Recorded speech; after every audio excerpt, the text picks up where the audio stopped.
Radio Éxito Educativo con Víctor Núñez.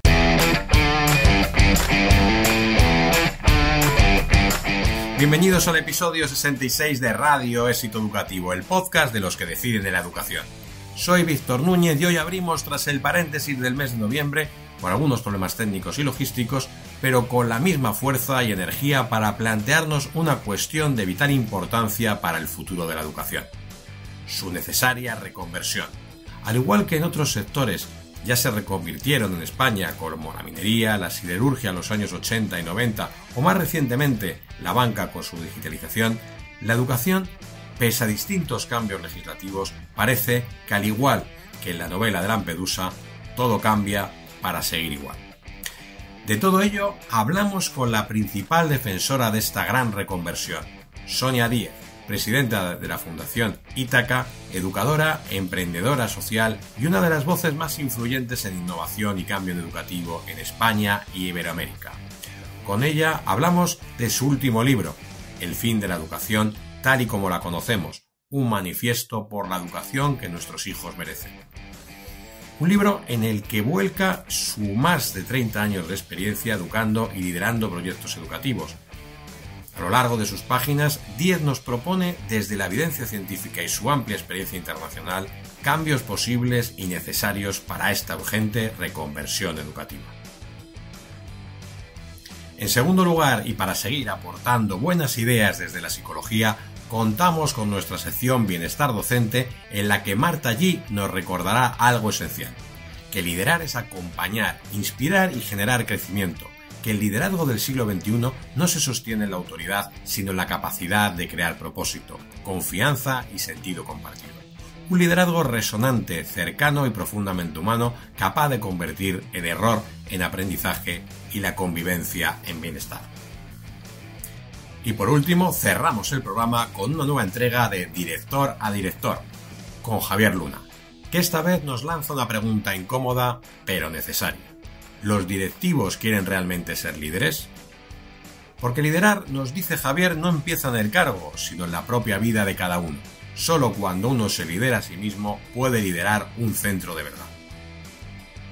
Así que hoy hablamos de reconversión educativa, de crecimiento colectivo y de la responsabilidad que implica liderar en educación desde la autenticidad y el convencimiento personal. ¡Comenzamos!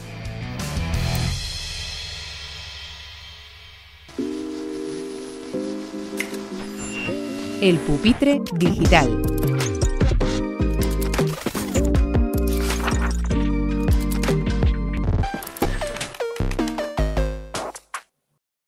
Bienvenidos al Pupitre Digital, bienvenidos al espacio de entrevistas de Radio Éxito Educativo, del canal de YouTube de Éxito Educativo. Hoy tenemos a Sonia Díez, definir a Sonia la verdad que me resulta difícil porque es tantas cosas y ha sido tantas cosas en el mundo de la educación que me resulta la verdad que complicado, porque su currículum es tan extenso que me va a quedar sobre todo pues, con su libro, ¿no? Es presidenta de la Fundación Ítaca, dirige el Observatorio de la Educación de la Fundación de Educación. Y sobre todo hoy el motivo de esta entrevista sobre todo es hablar con ella de su libro El fin de la educación tal y como la hemos conocido. Bienvenida Sonia, estoy muy emocionado porque estés aquí hoy con nosotros. Qué generoso eres, la verdad es que es verdad que he hecho muchísimas cosas en educación, pero lo mejor de todo es lo que nos queda por hacer. Y lo que nos queda por hacer lo tenemos que hacer juntos, o sea que eso está muy bien. Pues, Sonia, el título, la verdad es que, además la portada así en amarillo es llamativa, pero el título es rompedor. El fin de la educación, tal y como la hemos conocido, o sea, te planteas ni más ni menos que la tarea heroica y titánica de reconvertir la educación. Cuéntanos en qué consiste todo esto. A ver, el título tiene una doble versión, ¿no? La primera puede ser efectivamente un llamamiento de alerta, ¿no? De emergencia, de decir, oye, está cambiando la educación y tenemos que verlo, tenemos que saber por qué está cambiando para siempre. La segunda es casi un grito de esperanza, es todo lo contrario. Es decir, el fin de la educación tal y como la conocemos. Igual el siguiente paso, el siguiente escenario hacia el que nos dirigimos es infinitamente mejor, mucho más coherente con el propósito de lo que hemos querido hacer siempre los educadores, ¿no?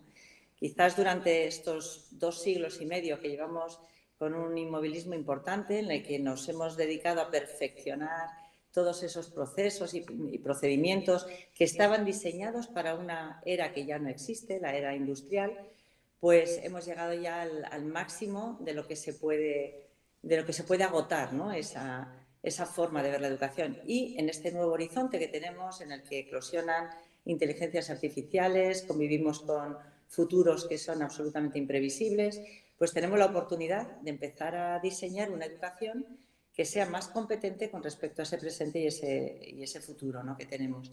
Entonces, el título es un llamamiento también, es un llamamiento a la acción, a recuperar el sentido profundo de lo que es ser educador. Ser educador es acompañar, que no es sustituir ni proveer nada más. No somos un mero proveedor de recursos.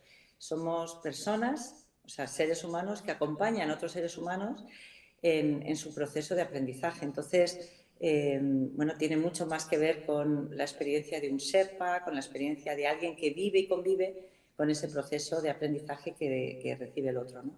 Entonces, me parece muy interesante pensar ya desde el punto de vista de educadores, ¿no?, cómo podemos rediseñar ese futuro a través de nuestros actos, ¿no? Cómo podemos conseguir que ese horizonte hacia el que nos dirigimos tenga pues unas previsiones de éxito y de adaptación, pero no una adaptación sometida, sino una adaptación en pie de acción, que digo yo, en pie de educación. Es decir, una adaptación que permita que nuestros actos vayan configurando ese futuro. Si pensamos en las sociedades que queremos tener y vemos que efectivamente vamos a tener un montón de elementos nuevos en nuestras sociedades, una de ellos la inteligencia artificial, pues quizás solamente si salimos desde esa perspectiva antigua, ¿no?, y anticuada, podemos ver que lo que estamos haciendo en educación puede transformar profundamente a mejor nuestras sociedades futuras. Y eso es lo que vengo a decir en el libro.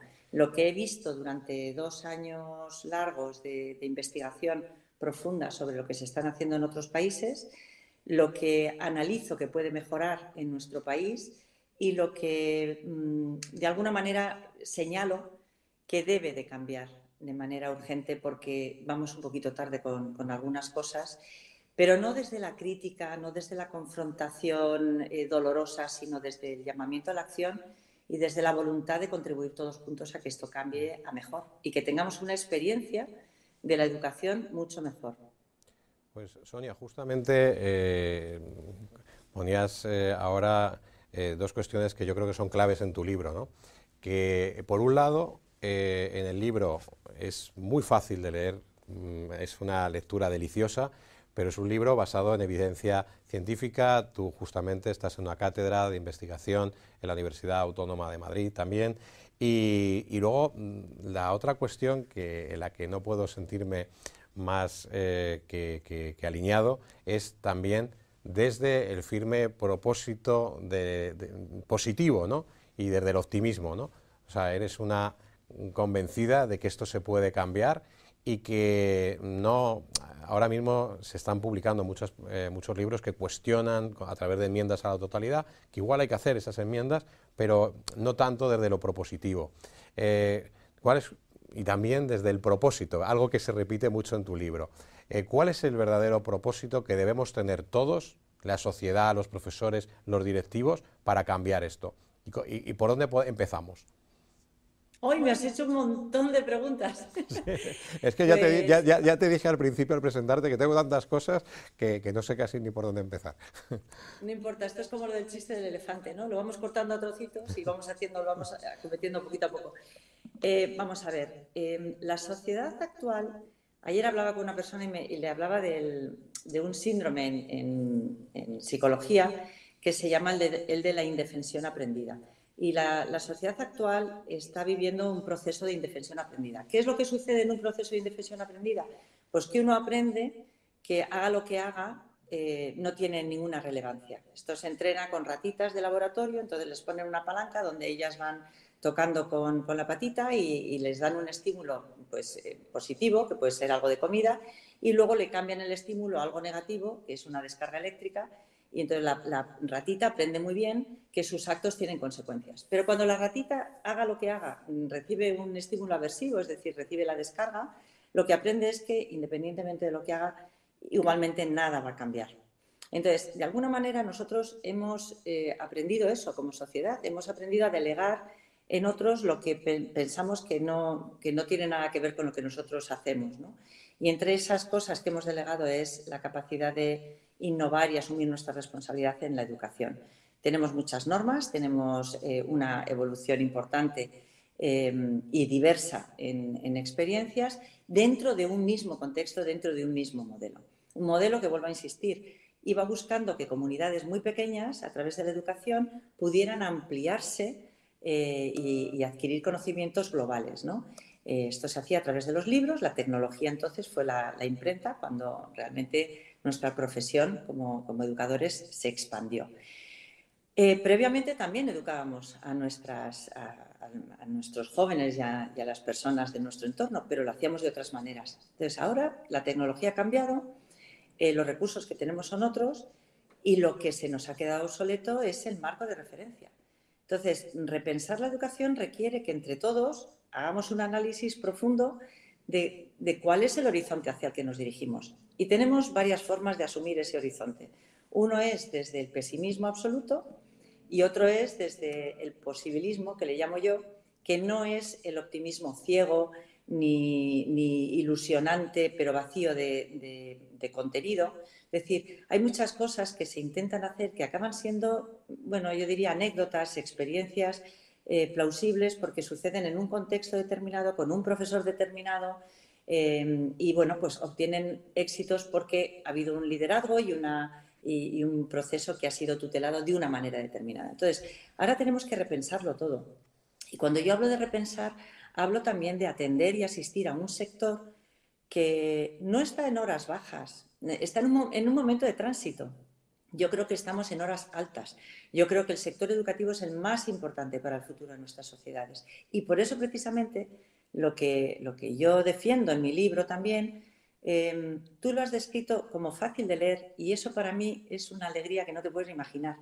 Porque una cosa muy difícil para una investigadora es cuando tú te has metido mucho tiempo en algo, acabas utilizando una jerga y unas formas de expresión que tú las entiendes porque llevas mucho tiempo en ello, pero que la mayor parte de la gente no conecta. Entonces, para mí que el libro sea fácil de leer es algo para celebrar, algo para, bueno, pues de alguna manera sentirse orgulloso porque el verdadero arte está en hacer las cosas sencillas y fácil de digerir, ¿no?, por los demás. Entonces, lo que yo defiendo, como estaba diciendo en el libro, es que estamos asistiendo a un momento clave y que ese momento tiene las mismas condiciones que cualquier momento de reconversión sectorial de cualquier otro tipo en nuestro país. Es decir, cuando se reconvirtió, por ejemplo, la siderurgia o la minería o el último, la banca, fue porque había una serie de condiciones en el contexto global que hacían imposible que ese sector por sí mismo, sin ayuda específica, pudiera ponerse a la altura de la demanda de los tiempos. Entonces, en el caso por ejemplo, de la banca, los españoles invertimos 60.000 millones de euros.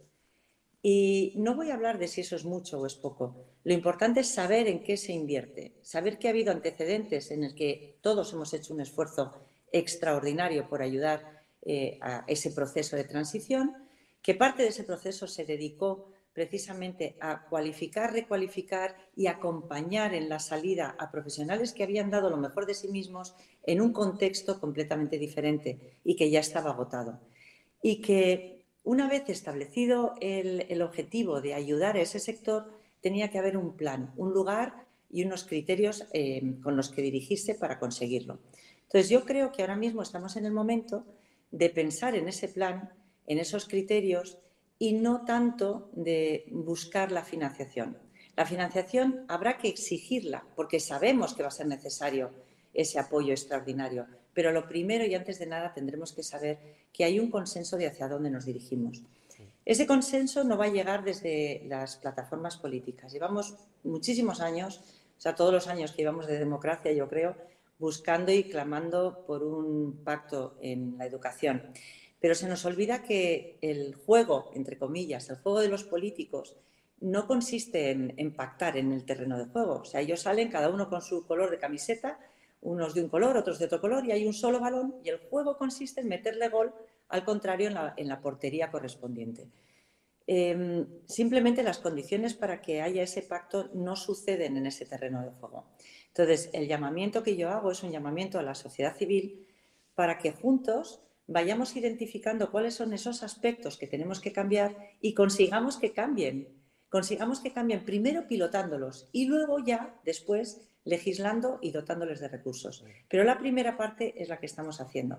Y por eso hemos creado el Observatorio para el Futuro de la Educación, con 7 consejos de cada una de las áreas que habría que tocar, con personas muy relevantes, las más relevantes para poder formar parte de ese diseño de futuros que le llamamos nosotros. Y bueno, cuando tengamos el trabajo concluido, pues haremos el siguiente paso, que será el de buscar pilotos. Y ahí espero, de verdad, de corazón, Víctor, que podamos hacer e iniciar un camino muy bonito, que será el de pilotarlo y extraer conclusiones juntos. Desde luego cuenta con todo el apoyo de Éxito Educativo. Una de las preguntas que hacemos a los líderes que se sientan en el pupitre digital es: ¿qué harías? ¿Cuál sería tu primera medida si te nombraran mañana ministra de Educación? Salirme de inmediato. No me gusta la vida de los políticos. Dimitir. Yo creo que, bueno, es una forma de decirlo, ¿no? Creo sinceramente que si mañana nombraran a Sonia Díez o a cualquier persona ministro de Educación, lo primero que tiene que hacer es delegar precisamente en organizaciones como la nuestra el empeño de búsqueda de posiciones de consenso. El problema de los lugares políticos es que cada uno va, vuelvo a insistir, con un color en la camiseta y casi siempre con un cartel. O sea, el color identifica un poco la tendencia política y el cartel identifica el rango. Entonces, no hay una interlocución real, hay una interlocución en la que media mucho posiciones de poder y posiciones de interés. Entonces, yo creo que el trasladar ese compromiso a la sociedad civil y a los ciudadanos cualificados dentro de estructuras que son apolíticas y que no tienen una ideología a priori, pues es fundamental. Así que valoro mucho y respeto muchísimo las estructuras que ya tenemos, pero quizás hay que darle una vuelta y volver un poco a clamar y a reclamar a la sociedad civil que ocupe su posición y contar con su voz. Y también contaría con la voz de los alumnos. Creo que la experiencia de usuario, la experiencia que se mide en todos los sectores, la experiencia de usuario se ha abandonado por completo en el ámbito educativo. O sea, creo que muy pocos de nosotros, y lo digo con sinceridad, tendríamos la vida que tienen y la promesa que tienen ahora mismo nuestros alumnos en los centros educativos, del tipo que sean. Es decir, que nos hayan limitado qué, cuánto y cuándo estudiar qué, o aprender, no voy a decir estudiar, aprender qué, que nos limiten a espacios que muchas veces no están acondicionados para la vida que tenemos y para el tipo de espacios que nuestros alumnos ya frecuentan, hasta en cualquier panadería. Que no podamos elegir, como elegimos casi de manera personalizada, todos los servicios que estamos contratando, desde el ocio que consumimos hasta la forma en la que compramos, ¿no? Entonces, todas esas cosas que forman parte ya de los hábitos sociales, desterrando los hábitos sociales indeseados e indeseables, creo que deberían de tenerse en cuenta también para diseñar el sistema educativo. Y una cosa más también haría, que ya te digo que lo primero que haría sería dimitir, pero igual, mientras tanto, inoculaba con estas ideas. Una cosa más que haría sería empezar a medir el impacto educativo más allá de las meras notas en exámenes de los alumnos. Es muy injusto medir a un colegio, un centro educativo, exclusivamente por los resultados de sus alumnos. Hay centros educativos que parten de condiciones absolutamente desfavorables y que, sin embargo, están haciendo una labor social impresionante, impresionante. Y la medición de ese impacto que hacen en sus comunidades, desde el punto de vista medioambiental, desde el punto de vista social, desde el punto de vista de gobernanza, son cosas que se podrían, yo creo que visibilizar mucho más para identificar la calidad de un centro educativo. Creo que eso sería de justicia. Y Sonia, una de las cosas también que está todo lleno de ideas, ¿no? Y de soluciones, no solamente se hacen diagnósticos en el libro, y que a mí más me ha impresionado es esa búsqueda a lo largo de muchos países. Has conocido personalmente y has ido a investigar a distintos países, distintos modelos. ¿Con cuál te quedarías? De todos los modelos que has visto en el mundo, ¿cuál crees que sería más implementable a la realidad española y también de nuestros queridos amigos de Hispanoamérica que también nos siguen desde los distintos países de habla hispana? Pues mira, ahora lo acabas de mencionar. Yo, por ejemplo, me ha sorprendido muchísimo en Hispanoamérica, que he tenido el privilegio, la gran suerte, la enorme suerte de haber podido ir, porque me han invitado a dar conferencias allí en los últimos años y he visto los avances que están consiguiendo y es espectacular, espectacular. Es decir, es verdad que muchas veces tenemos referentes fuera de nuestras fronteras que están identificados o que están cualificados por terceros, pues porque simplemente pues, se han publicitado más o bueno, pertenecen a mundos que interactúan más con el nuestro, ¿no? De manera inmediata.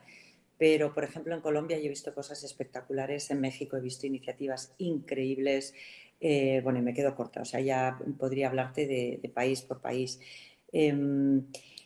Yo no me quedo con ninguno y te voy a explicar por qué. Yo creo que la gran oportunidad que tenemos ahora los educadores es precisamente la capacidad de ser innovadores. La pregunta, si le doy la vuelta y me la llevo, por ejemplo, la extrapolo al sector tecnológico, es como preguntar a Steve Jobs a ver con cuál de los teléfonos móviles que existen se quedaría. Yo creo que el sistema educativo está por reinventar y creo que para que se reinvente bien tienen que ser los educadores los que estén en primera línea y no los legisladores en primera línea. Llegarán, pero por favor, ahora yo les pediría a los políticos y a los legisladores que esperen un poco, que esperen, que lo primero que hay que hacer es tener criterio y luego pilotar. El criterio viene, por supuesto, de las evidencias científicas y evidencias también prácticas, muchas de ellas que las he visto, pero he visto cosas tan diametralmente opuestas como, por ejemplo, el Green School de Bali, donde bueno, pues la proyección y promoción del alumno como alguien independiente, emprendedor, capaz de diseñar proyectos y llevarlos y ejecutarlos, medir el impacto que generan esos proyectos, bueno, lo hacen espectacularmente bien, por no hablar del propio gozo y placer de poder convivir en una naturaleza absolutamente privilegiada. Pero bueno, luego he visto cosas en Singapur que son completamente distintas. En Corea, por ejemplo, avances con respecto a cómo se están utilizando inteligencias artificiales en la automatización de parte de los procesos de aprendizaje. He visto cosas súper interesantes en Estados Unidos. Como sabéis, Estados Unidos tiene también competencias pues, derivadas, ¿no? A distintas en los distintos estados y entonces llevan aproximadamente 16 años prototipando y reconduciendo cosas que van haciendo práctica para conseguir, por ejemplo, cómo obtener más tiempo de calidad para ayudar a los alumnos a mejorar sus competencias humanas.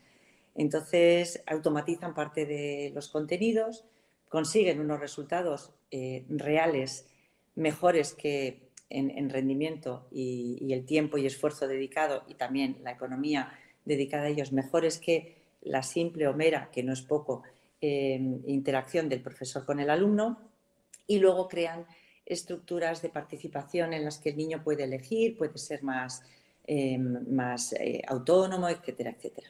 Entonces, creo que la oportunidad que tenemos en nuestros países y en este momento es la oportunidad real de poder diseñar con muchísimo conocimiento nuestro propio proyecto educativo. Cada país es distinto. Yo he tenido también la enorme suerte de haber visto muy de cerca la evolución del sistema educativo finlandés, Se nos olvida que el sistema finlandés evolucionó en plena crisis del país, es decir, Nokia caía en picado y el país decidió apostar por la educación y por el futuro de sus niños y jóvenes, ¿no? Y a base de esas, fórmulas en las que se buscaba que ningún niño se quedara atrás, se buscaba que hubiera todos los apoyos de manera personalizada, etcétera, etcétera, pues consiguieron crear comunidades que fueran muy solventes. Yo creo profundamente que la oportunidad de España es enorme, porque sí es verdad que llevamos tiempo de retraso, pero bueno, mientras tanto ha habido terceros que han estado prototipando y nosotros podemos poner en práctica nuestra propia fórmula mágica a base de lo que han hecho los demás. España no va a ser nunca Corea, ni va a ser nunca Singapur, ni Finlandia. Tampoco va a ser China ni Estados Unidos. Entonces, lo mismo pasa con los países de Hispanoamérica, ¿no?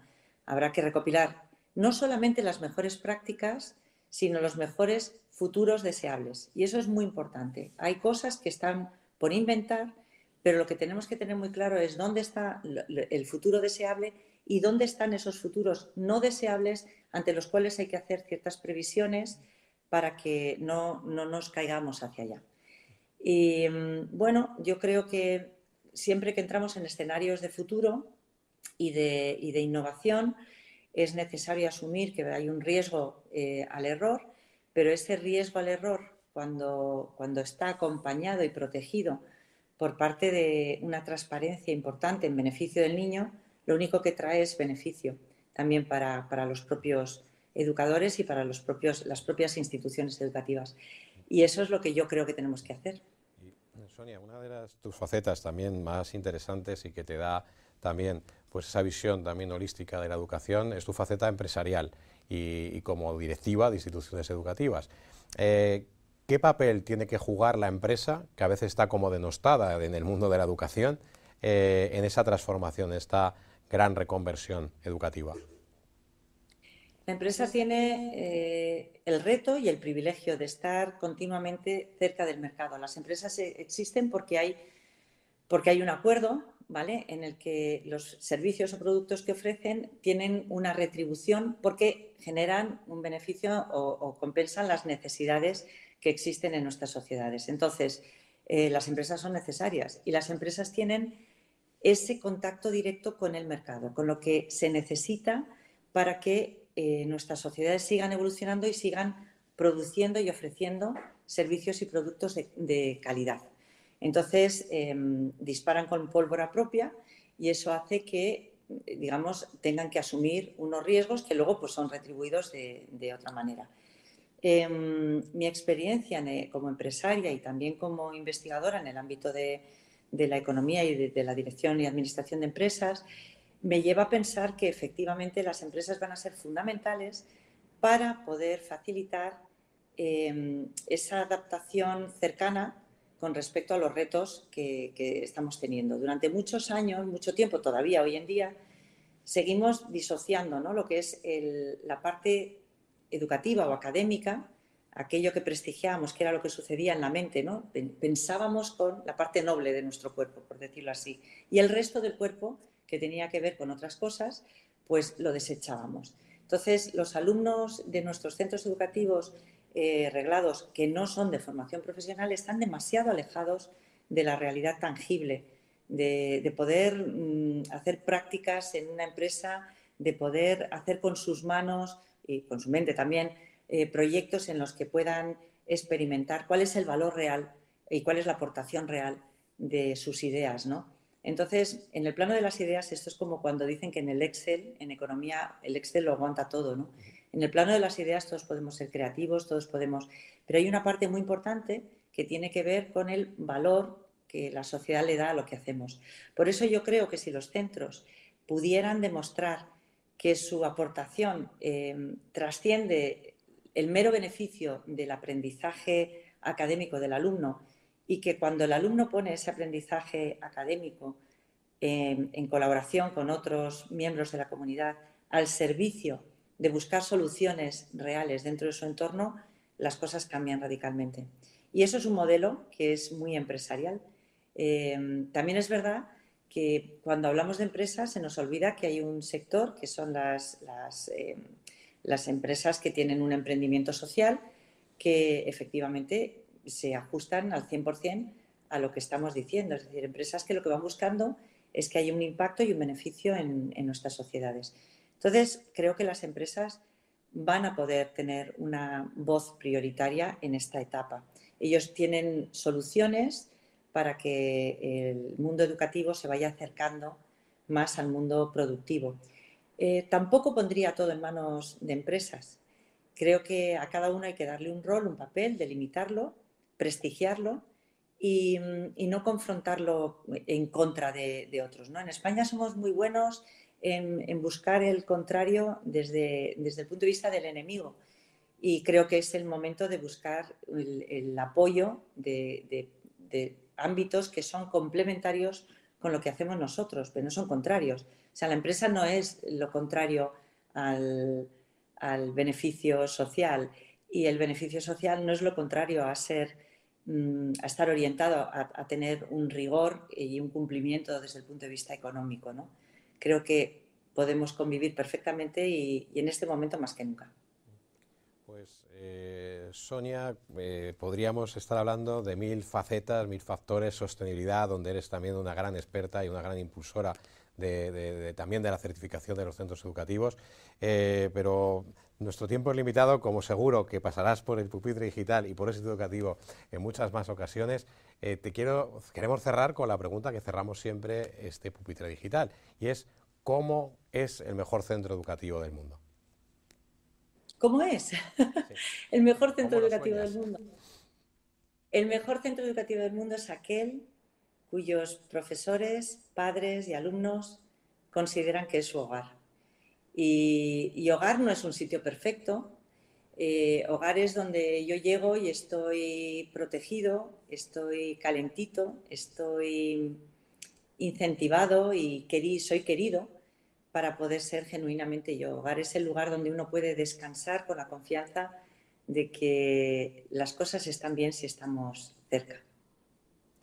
Pues creo que nos quedamos con eso, con ese hogar, nos quedamos con que tenemos muchas más ganas de escucharte, pero también para que la gente... Yo también, yo también. Para que la gente lea este libro, que realmente, de verdad, leo muchos libros de educación y este me ha impresionado últimamente por lo sencillo, por lo práctico, por lo optimista y sobre todo por poner un grito necesario, que es una reconversión de nuestro sistema educativo. Sonia, muchísimas gracias.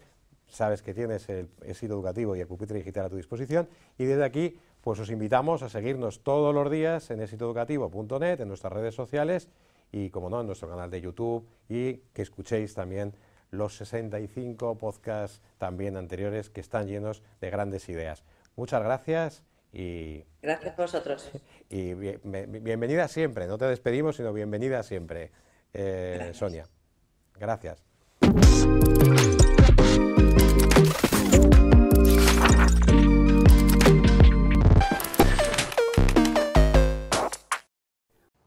En educación, hablar de liderazgo es hablar de personas, de cómo acompañarlas, de cómo inspirarlas, de cómo ayudarlas a crecer. Liderar no es ocupar un cargo ni acumular responsabilidades, es generar desarrollo, propósito y confianza en quienes te rodean. El liderazgo que transforma no se mide solo por los proyectos que impulsas, sino por el crecimiento que provocas en los demás. Porque un buen líder no brilla solo, hace que su equipo brille también.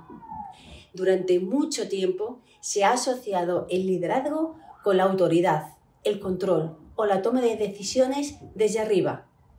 Pero la educación del siglo XXI necesita un liderazgo distinto, digamos que más humano, más consciente y más relacional. Un liderazgo que escuche, que inspire, que genere sentido compartido. Liderar personas implica comprender que cada una de tus acciones tiene un impacto emocional, que cada palabra puede construir o puede desgastar, y que la confianza es el recurso más valioso de un equipo. El liderazgo coherente no se impone, se gana. Se gana con presencia, se gana con respeto, con constancia, con la capacidad de sostener cuando hace falta y de impulsar cuando el equipo necesita avanzar. La psicología organizacional lo ha mostrado una y otra vez. Los equipos florecen cuando se sienten reconocidos y valorados, cuando perciben que su voz importa. Así se aumenta su compromiso, su motivación y su creatividad. Y ahí es donde nace lo que llamamos liderazgo resonante, que es ese liderazgo que crea sintonía emocional, que impulsa el bienestar colectivo y fortalece la cooperación. El líder resonante no dirige desde la distancia, sino desde la cercanía. Su calma se contagia, su forma de comunicar marca el tono del centro y su manera de escuchar genera seguridad incluso en los momentos más difíciles.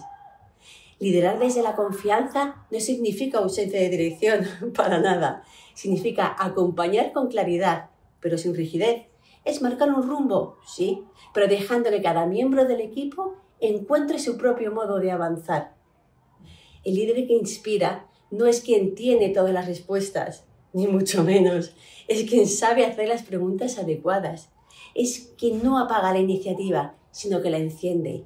Es quien confía, delega y acompaña. La neuroeducación nos recuerda que las personas aprendemos mejor cuando sentimos seguridad. Y esa seguridad en los equipos educativos la marca el líder. Cuando transmite serenidad, cuando transmite calma, el equipo se atreve. Cuando demuestra empatía, el error se convierte en aprendizaje y no en amenaza. Un liderazgo maduro no busca la perfección, busca el progreso. Acompaña con firmeza, pero también con mucha humanidad. Sabe reconocer el esfuerzo y abrir espacio al crecimiento. Sabe sostener y a la vez sabe impulsar. El liderazgo que hace crecer a los demás se ejerce en los detalles, en la manera de saludar por la mañana, de dar feedback, de sostener un conflicto o de celebrar un logro.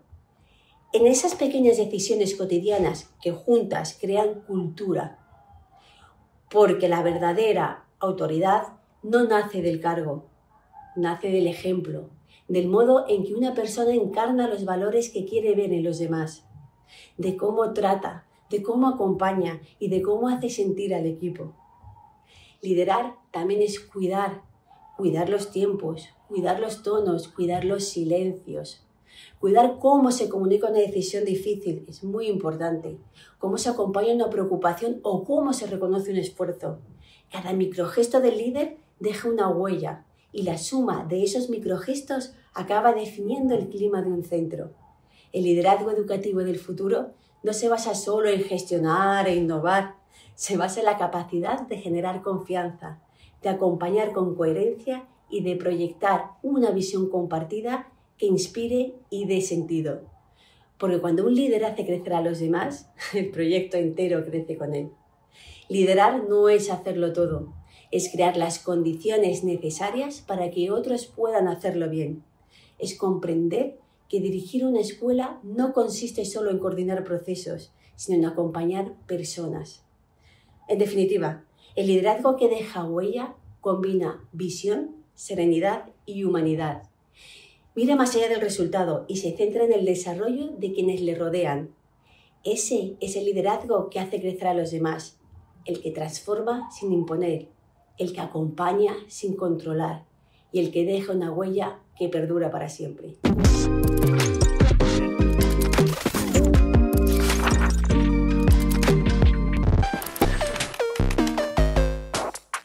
Hola, soy Javier Luna y esto es Éxito Educativo, conversación de director a director.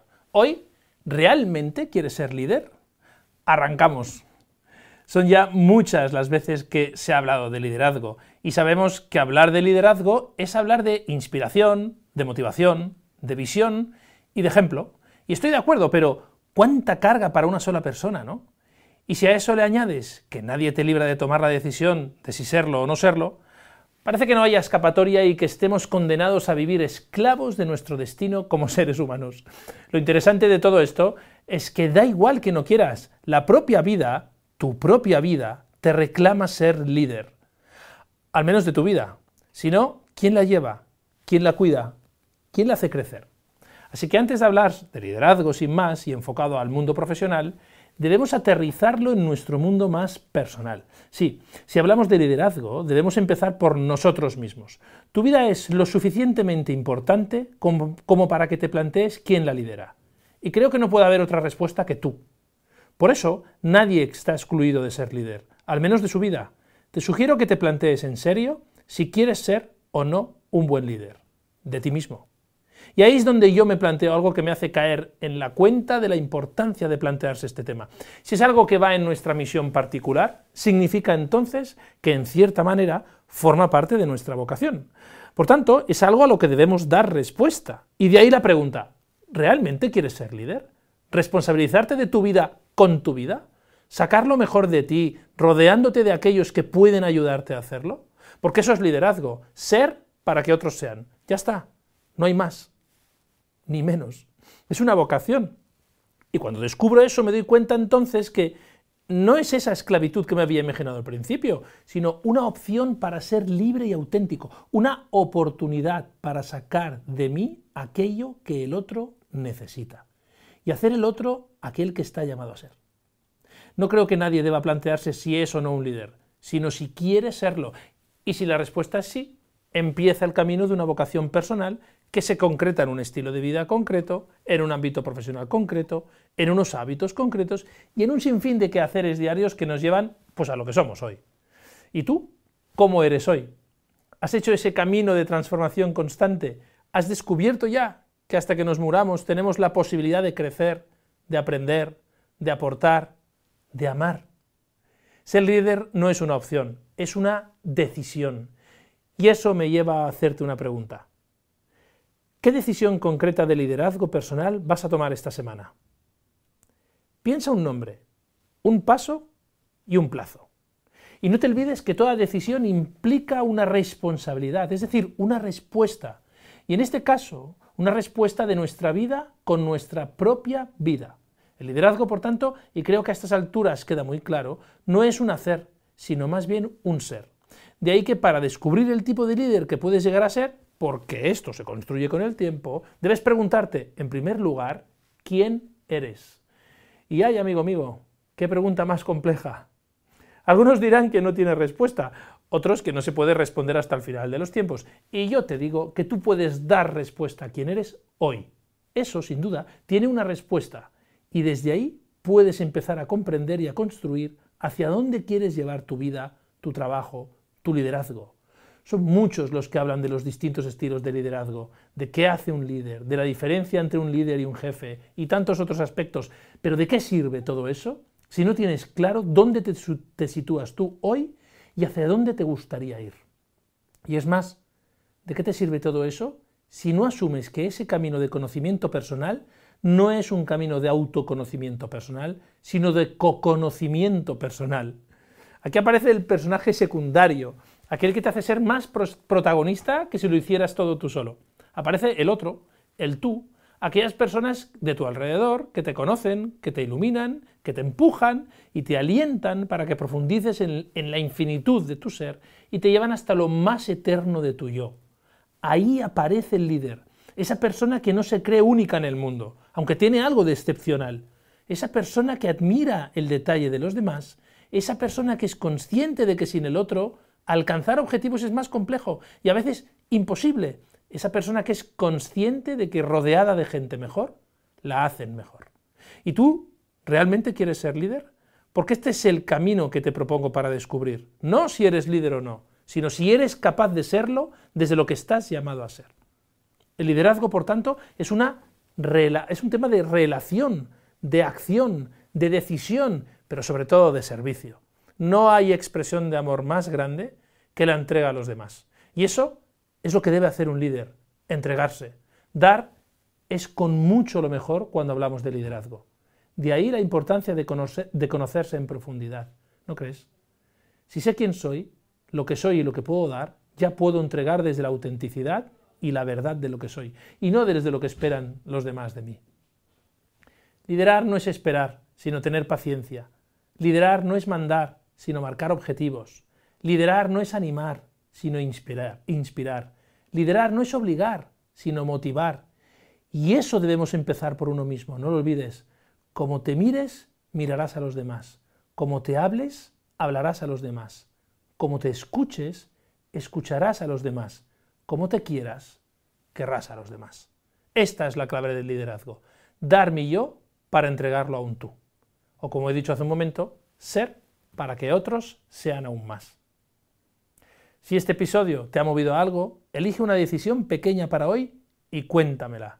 Soy Javier Luna y esto es Éxito Educativo. Nos escuchamos en el próximo podcast de Director a Director.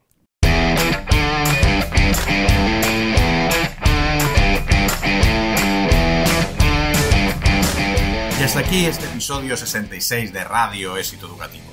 Un capítulo en el que hemos querido poner palabras, argumentos y horizonte a una idea que ya no podemos seguir posponiendo: la urgente reconversión de nuestro sistema educativo. Con Sonia Díez hemos entendido que la educación necesita esa reconversión profunda, valiente y basada en la evidencia para responder a los desafíos reales del siglo XXI. Con Marta Allí hemos recordado que el liderazgo educativo se sostiene en lo esencial: acompañar, inspirar y generar confianza para que los equipos crezcan y se sientan seguros.